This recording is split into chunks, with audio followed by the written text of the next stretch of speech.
So, with the new Star Wars movie coming out soon, it's come up a little bit frequently in conversation who my favorite Star Wars character is.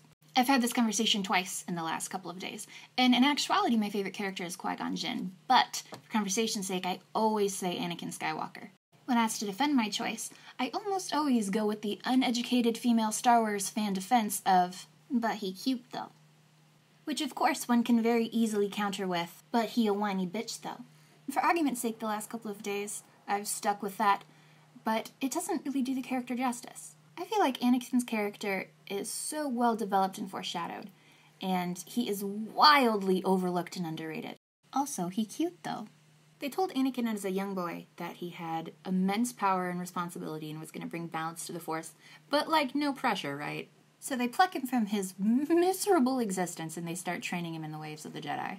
The other Jedi had been brought in as babies, so it was all they ever knew. Anakin lived his developmental years as a slave on a desert planet, but it's cool, let's make fun of him for hating sand.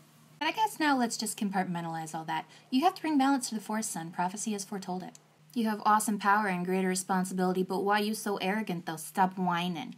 So Obi-Wan basically raised him with love, but he spent his whole life being told he's the chosen one. You might be the chosen one, Annie, but we're masters and you can't sit with us. So he has a train car full of baggage that he's just supposed to ignore somehow. So then loving Padme gives him a way to feel all those feelings, but in a controlled way, like a tended furnace instead of a forest fire.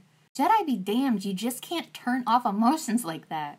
For whatever reason, this reality has warp space travel and laser swords, but not Prozac. Sorry, Annie. So when he's told that the only way to save that one spot of light and rest and happiness in his life is to go to the dark side, who wouldn't?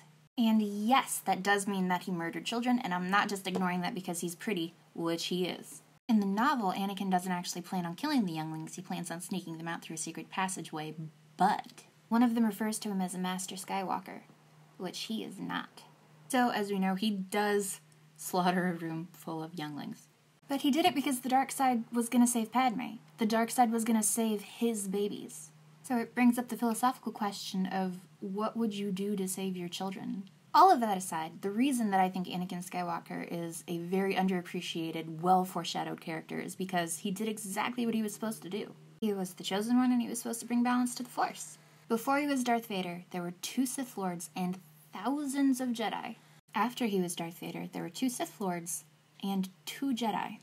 I am so tired of people acting like Anakin Skywalker was a wasted character because he was whiny, which he was. More than anything, as a character, he hurt. And when he found something that dulled that hurt, he did everything to protect it. So no, I do not just like Anakin Skywalker because Hayden Christensen is attractive, which he is. Anakin is a really tragic, romantic character. He was very well written, developed, and acted, and anyone who thinks he's just whiny didn't really watch the movie. Fight me. Comments have been disabled for the sake of trollery. If you agree with me, like this video. If you disagree, dislike it. If you really disagree, it's almost 2018, so make a video response. It takes like 2 seconds. So thank you very much for your time. I'm glad that I could change your mind today. Okay, bye!